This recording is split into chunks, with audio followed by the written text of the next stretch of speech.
2 semanas atrás, a gente falou de sintomas, né?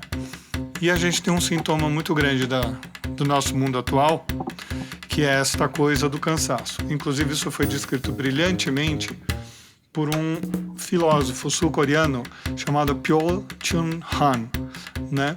E ele tem um livro bastante famoso chamado A Sociedade do Cansaço. Lá no começo do século XX, a gente já teve o Freud descrevendo que existia um fenômeno nesse começo de século XX, e até isso virou um livro chamado Mal-Estar na Civilização. Porque, na verdade, a gente tem uma ruptura em que, como descreve o Eric Hobsbawm, daquela trilogia que ele fez, a Era das Revoluções, a Era do Capital, a Era dos Impérios, e depois ele faz, a partir, o chamado a Era dos Extremos, em que ele descreve nesses 3 primeiros, Revoluções, Capital e Impérios, esse longo século XIX, que vai da Revolução Francesa até a Primeira Guerra Mundial. E como eu já disse em episódio anterior, a Guerra Mundial é aquele momento de grande quebra, vamos dizer assim, na nossa harmonia planetária, vamos dizer assim, porque é efetivamente uma guerra que envolveu muitas partes do mundo, então a gente chama de mundial mesmo. Antes as guerras eram um pouco mais restritas. E é a Primeira Guerra que é industrial, a primeira guerra em que uma pessoa dizima, como eu falei, usei inclusive esse verbo, dizima mais do que uma pessoa, não é 1 a 1, mas é 1 contra centenas. Isso tudo levou um corte muito grande do nosso jeito de funcionar na sociedade. E aí isso é descrito como um mal-estar mesmo. Tanto que a gente vê que existe esse mal-estar, que a gente vê a manifestação disso no que a gente convencionou chamar de modernismo. Modernismo nas artes, que quebra com os valores anteriores, com os padrões anteriores. Aí a gente vê cubismo, dadaísmo e outras sequências. Nas artes cênicas, a gente vai ver aquele cinema do Eisenstein. A gente tem essa modificação, né, do padrão da sociedade. A gente tem isso na literatura, com os padrões modernistas, né? No nosso caso aqui do país, em que a gente, através dessa lógica antropofágica, como diria o Oswald de Andrade, a gente recebe as coisas do mundo europeu, vamos chamar assim, daquilo que a gente conceituava ou considerava como mundo civilizado, aí a gente vai digerir e a gente vai dar a característica que a gente tem aqui, por isso a ideia do antropofágico. E aí a gente vai para esse momento onde começa a ter uma modificação de como é a sociedade. E a gente vem vindo nessa sequência muito interessantemente, e tem uma nova modificação muito grande quando a gente começa a ter o contato com o computador pessoal. O computador pessoal, de alguma forma, modifica esse padrão, porque o computador pessoal ele abrevia muito mais as distâncias. Aí, na sequência, a gente tem a rede mundial dos computadores, a World Wide Web, o famoso www, e a internet, que, querendo ou não, o que acabou acontecendo é que a gente acelerou o nosso padrão de trabalho, né? E como diz o Pyo Chul-han, a gente sai de uma sociedade em que você tinha uma pressão de fora para dentro. Então você tinha uma pressão dos chefes, vamos dizer assim, em relação ao trabalho que era cumprido pelos seus funcionários, para uma pressão que vem de dentro para fora. É a pressão daquilo que a gente conhece pelo nome de desempenho, performance e rendimento e resultado. Então essa tríade, performance, rendimento, resultado, vai nos dar a tônica do nosso mundo moderno, e principalmente no século XXI. Então, o indivíduo começa a se pressionar porque ele precisa ser melhor. Depois, ele passa a se pressionar como se ele precisa ser o melhor. E aí acontece um problema muito sério. A gente vê uma dicotomia na sociedade em que, nas empresas, se fala muito do capital humano, principalmente nesses últimos 20 anos. A gente fala muito do capital humano, que o capital humano é importante, que o capital humano é crucial. No entanto, você vê a questão da produtividade, a questão do resultado, ser muito enaltecido. E aí, as pessoas terem como parâmetro que elas têm que ser as melhores possíveis.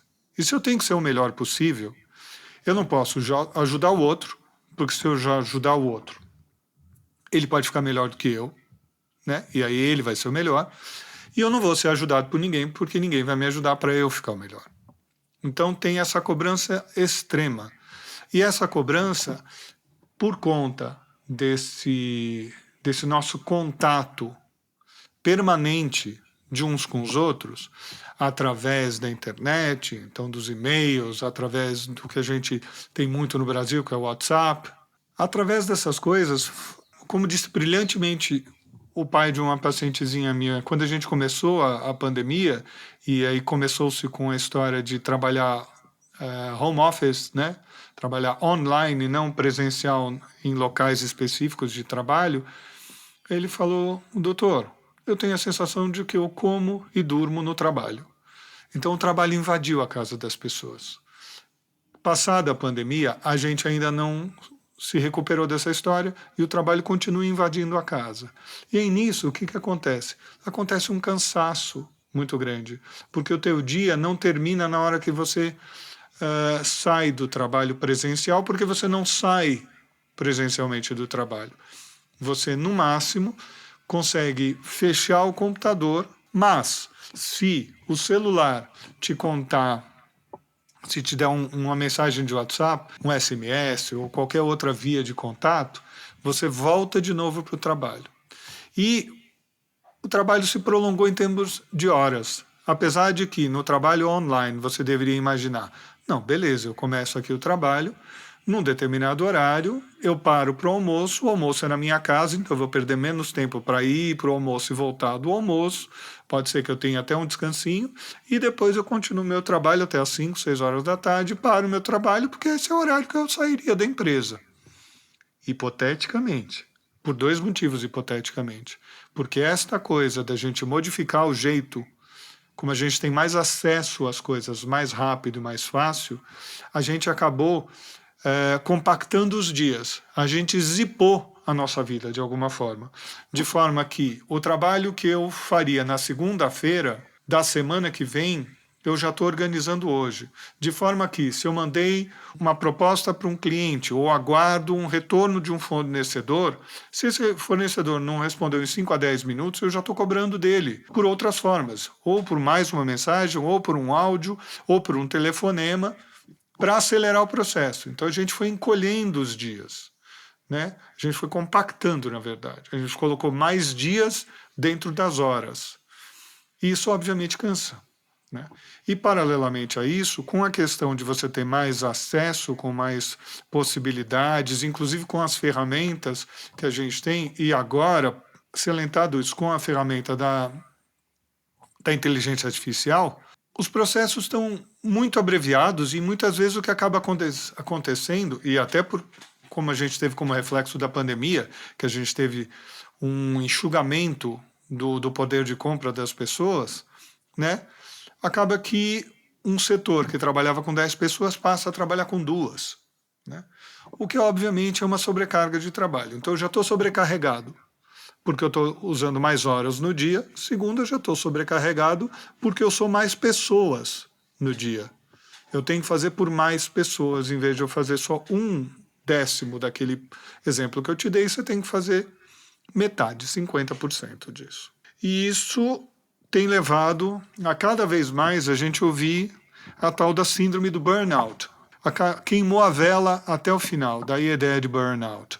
Com enorme cansaço, com insônia paradoxal, aparentemente, porque assim, se eu estou muito cansado, eu deveria dormir melhor. Não, eu não durmo melhor porque eu estou muito cansado e estou assoberbado de coisas para fazer. Então a cabeça não relaxa. Se a cabeça não relaxa, eu não consigo dormir.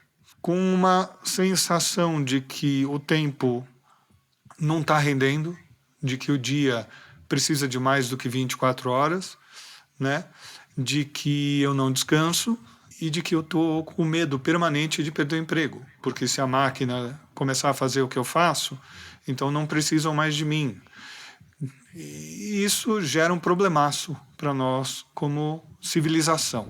Lá nos anos de 1980, um cara chamado Alvin Toffler começou a descrever um pouco desse processo de uma maneira meio profética com um livro chamado A Terceira Onda. O Domenico Di Masi, um sociólogo italiano que ficou muito famoso, inclusive ficou muito famoso por causa de um livro, que é o que eu vou mostrar agora, ele retoma essa ideia nesse livro chamado Ócio Criativo, dizendo que efetivamente assim, a gente ganhou mais ferramentas para acessar o mundo de maneira mais rápida. Isso devia criar para nós uma... Estou resumindo de maneira bem tosca, tá? Por favor, o livro é muito melhor do que isso.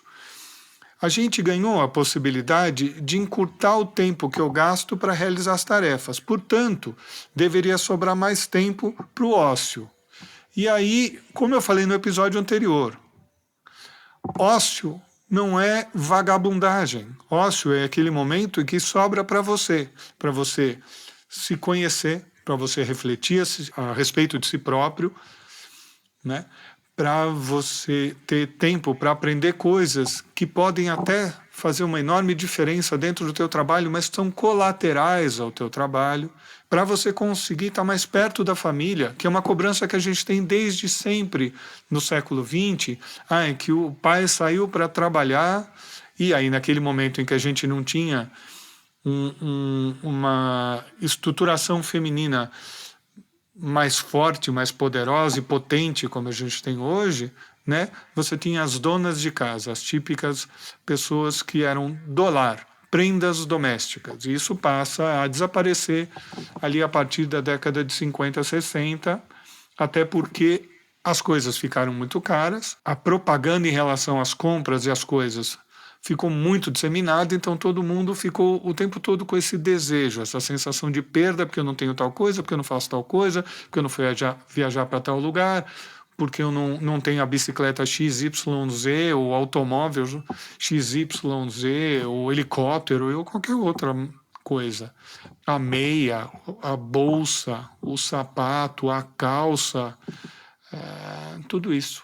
E aí o nosso mundo está muito revirado. Então, para que eu estou falando tudo isso? Primeiro, para a gente, na estrutura de pais e mães, poder refletir um pouco sobre isso e socialmente a gente dar uma lentificada nesse processo. A gente nitidamente precisa acalmar esse processo. A gente precisa reestruturar a nossa organização do trabalho, seja onde for, tá bom? Seja o trabalho meu como médico, o trabalho principalmente das empresas, para que a gente possa voltar a uma situação em que a nossa aceleração não comprometa o nosso desempenho como um todo, como ser humano no mundo, como pai, como mãe, como marido, como esposa, como amigo.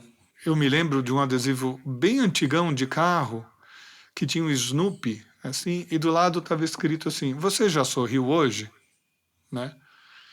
E eu me lembro com grande gratidão de ver esse adesivo, porque toda vez que eu lembro dele, eu me lembro de sorrir um pouco.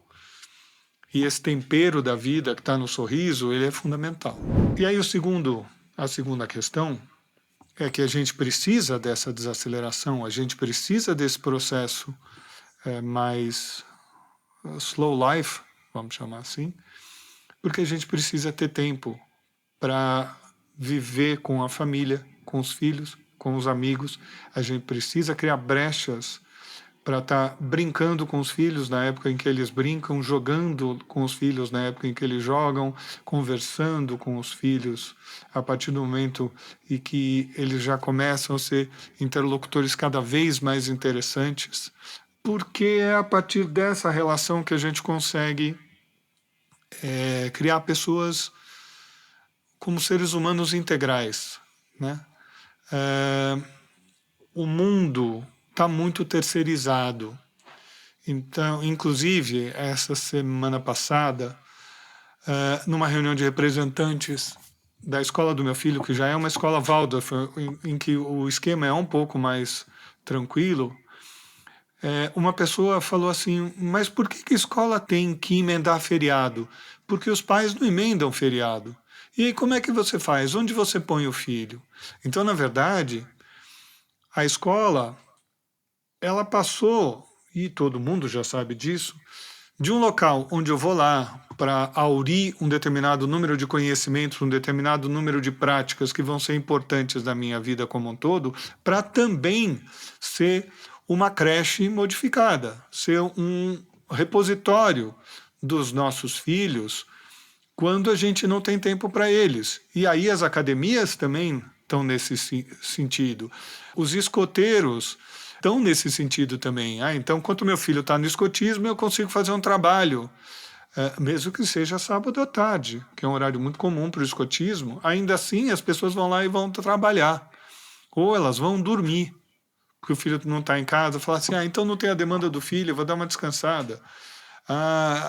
E outras coisas assim. Assim não vai dar certo. Aliás, assim já não está dando certo. Será que a escola realmente tem que não emendar feriado porque a gente não tem aonde colocar os nossos filhos? Ou será que a gente tem que ter uma lógica social que seja horizontalizada, de forma que assim, tem feriado, vai emendar, tem feriado, não vai emendar, então se não vai emendar, vamos transferir o feriado, vamos fazer alguma coisa, mas muito antes disso, voltar àquilo que eu falei, né, que era uma frase antiga que eu me lembro de um amigo meu, que dizia assim, os ingleses, eles são assim, eles terminam o trabalho da sexta-feira falando assim, isto eu tenho que pensar na segunda-feira. Então, na segunda-feira eu penso, fecha a pasta e sai. Hoje eu não sei se os ingleses pensam assim, tá? Eu não moro lá, inclusive, eu não tenho nenhuma referência específica imediata de algum inglês. Mas era uma frase muito comum de alguém que tinha maturidade do nosso velho continente, de falar assim, um problema de outro dia, eu vou ver outro dia, né? A gente ficou nessa coisa de assim, não deixe para depois o que você pode fazer imediatamente agora, e não está dando tempo para o agora. A gente não tem mais um agora pessoal, um agora familiar, um agora amigável, né? Então, essa é a reflexão que eu faço agora nesse momento. Tá bom, gente? Ficamos por aqui. E eu vou falar um pouquinho de uma coisa que depende disso, do nosso próximo encontro. Então, até de repente, gente. Fiquem bem e descansem.